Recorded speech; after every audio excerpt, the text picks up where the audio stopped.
กแล้วเนี่ยเห็นไหมดู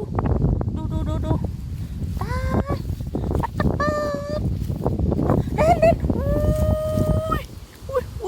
อุ้ยดีใจนั่นเห็นไหมนี่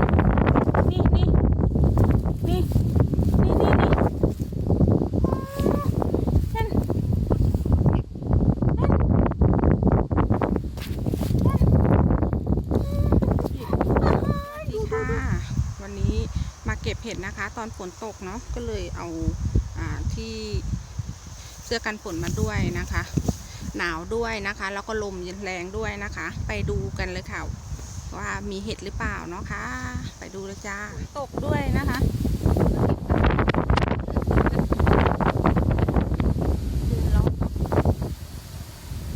นี่ใช่ไหมอ๋อเนี่ยนี่นะคะเห็ด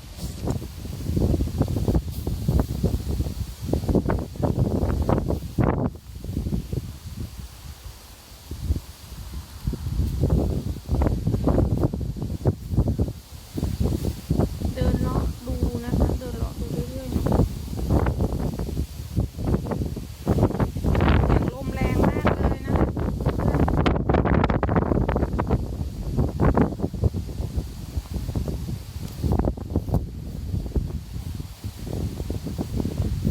ดูเห็ดขาว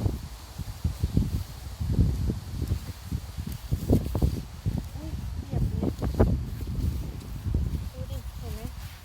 นี่นะคะเห็ดขาวนี่เห็นไหมพุ่มเลยนี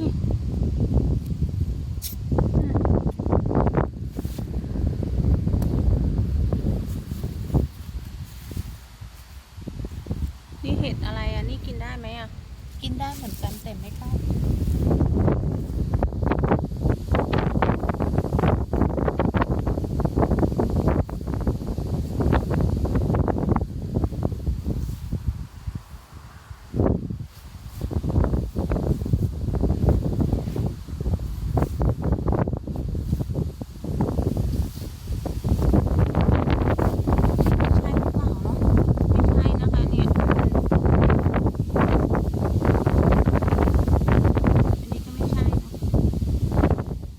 แล้วเนี่ย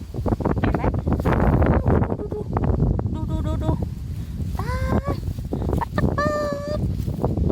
ยเล่นอุ้ยดีใจ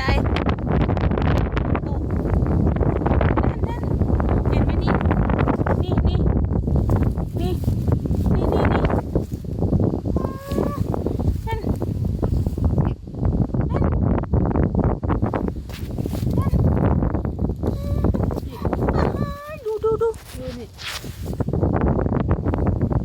่ย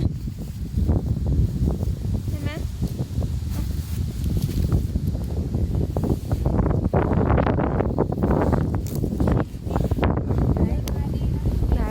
ไหนโอ้นี่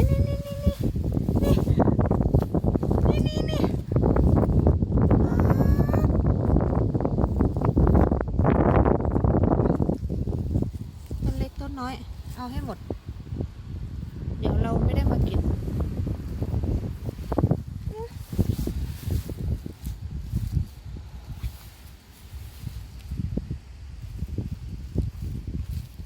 ไม่เอามีดอ่ะเด็ดไปก่อนแล้วก็ไปตัดขาเ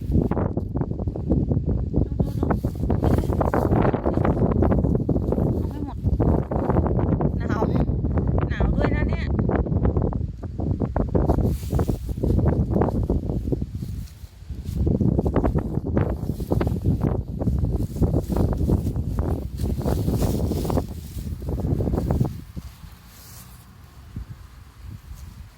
ตรงนี้ที่รอยคนตัดเลย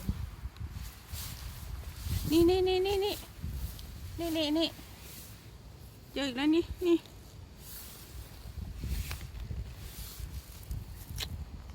ถ้าอีกสัก2 วันมาเก็บนะนี่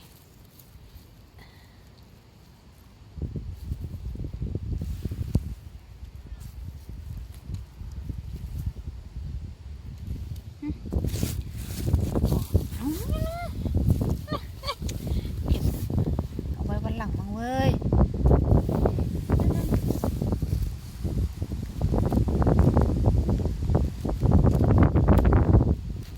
คือการเก็บเห็ดเดี๋ยวดู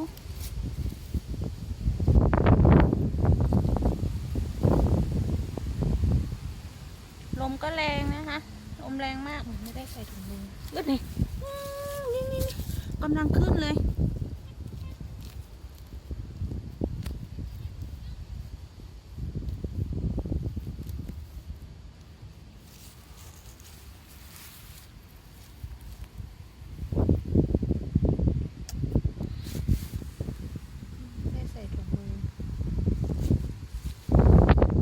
เจอแล้วนี่อีกนี่เห็นไหมมันจะหมกอยู่นะมองไม่เห็นเลยใช่นี่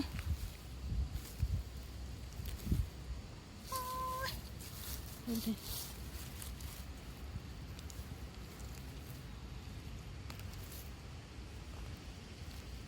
นู้อีก2-3 วันมาเก็บได้เลย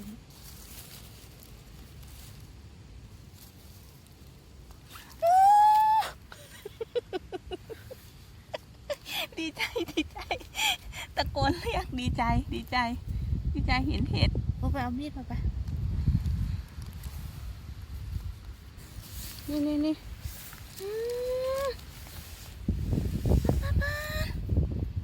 ดูเห็ดดำนะคะเห็ดดำแกงใส่หน่อไม้อร่อยมากๆดู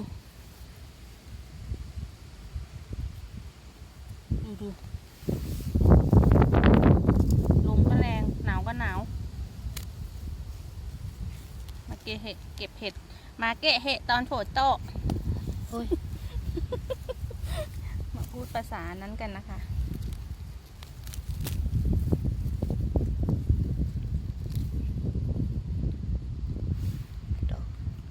ดอกเนาะไม่ใส่ถุงมือลืมเจออีกแล้วดูดีใจหลายวันนี้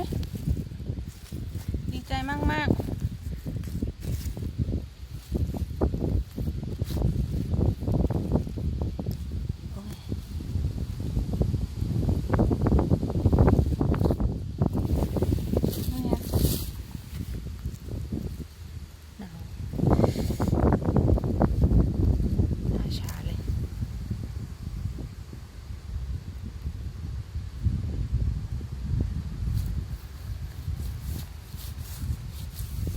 อยู่กับใบไม้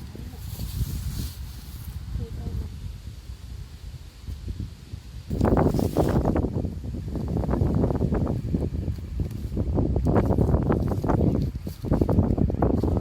มันน้อยเนี่ยเด็ดเอาหมดไม่ได้